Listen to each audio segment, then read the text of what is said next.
শূন্য হবে বা শূন্যর থেকে বড় হবে এবং এক হবে বা এক থেকে ছোট হবে। দেখো আমরা সম্ভাবনার ইংরেজি হচ্ছে প্রবাবিলিটি, আমরা সম্ভাবনাকে পি দ্বারা প্রকাশ করি। তো এখানে দেখো 1 নঙে বলা আছে সম্ভাবনার সীমা কোনটি, তাহলে দেখো কতে বলা আছে, দেখো পি মানে হচ্ছে প্রবাবিলিটি, তার মানে সম্ভাবনার সীমাটা কি হবে, শূন্য সমান বা শূন্যর থেকে বড় এবং একের সমান বা এক থেকে ছোট, তার মানে এইটা হবে অ্যান্সার। আর এটা অ্যান্সার হবে না কেন, দেখো এখানে বলা আছে প্রবাবিলিটি মানে সম্ভাবনার সীমাটা হচ্ছে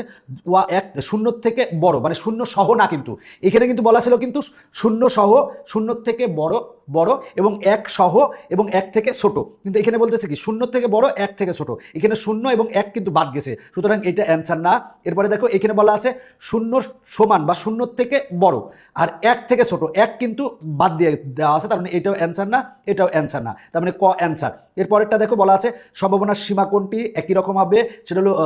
পি এর মানটা হবে হচ্ছে শূন্য সমান বা শূন্যর থেকে বড়, একের সমান বা এক থেকে ছোট, তার মানে ক অ্যান্সার।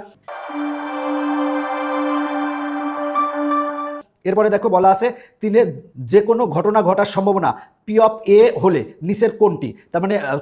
যে কোনো ঘটনা ঘটার সম্ভাবনা যদি পি অফ এ হয় তাহলে নিচের কোনটি সঠিক হবে, তার মানে পি অফ এর মানটা কি হবে, শূন্য সমান বা শূন্যর থেকে বড় এবং একের সমান বা এক থেকে ছোট, তার মানে খ অ্যান্সার। এরপরে দেখো এই এমসিকিউটা বলা আছে সম্ভাবনার সর্বোচ্চ মান কত, দেখো সম্ভাবনার সর্বোচ্চ মান হচ্ছে কত, 1, আমরা জানি সম্ভাবনার সর্বোচ্চ মান হচ্ছে 1, তার মানে অ্যান্সার হবে হচ্ছে গ। দেখো 5 নং কি বলা আছে অসম্ভব ঘটনার মান সবসময় কত হয়, দেখো অসম্ভব ঘটনা, অসম্ভব ঘটনা মানে কি, অবশ্যই তার মান হবে কি শূন্য, ঘটনা ঘটবেই না, অসম্ভব ঘটনা মানে কি ঘটনাটা ঘটবেই না। এখন আমরা জানি যে সূর্য সবসময় কি পূর্ব দিকে ওঠে, এখন যদি বলি সূর্য পশ্চিম দিকে ওঠার